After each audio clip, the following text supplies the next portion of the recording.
Evening, everyone. How bad is the housing market? America's realtors reported today used homes were selling last month at the slowest pace in 15 years. Sales plunged a record 27%. And how's this for a glut?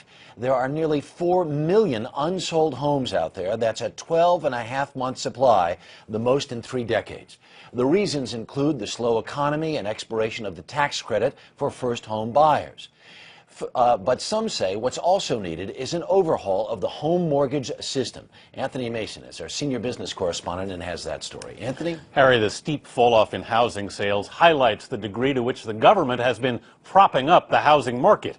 And the two biggest pillars of that support system, Fannie Mae and Freddie Mac, are facing a crisis. In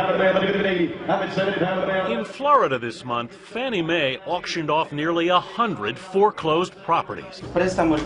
In Chicago, Freddie Mac was offering help to homeowners in distress. The two troubled mortgage giants seized by the government nearly 2 years ago now own or guarantee nearly 31 million home loans, more than half of all American mortgages, and they're bleeding billions in losses. Fixing this system is one of the most consequential and one of the most complicated economic policy problems we face as a nation. The Treasury kicked off the debate over how to fix Fannie and Freddie at a Washington conference last week.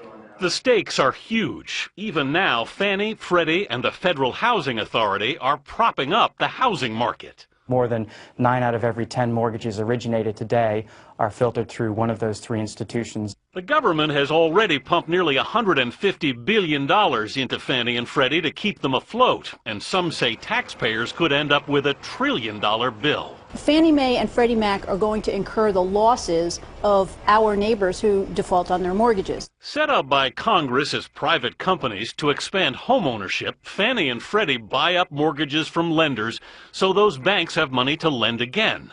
But they're now holding hundreds of billions of dollars in bad loans, and the government, which always unofficially backed Fannie and Freddie, is stuck with them. It goes to the very heart of the American dream. It really goes to the very heart of what role should government play, if any, in housing.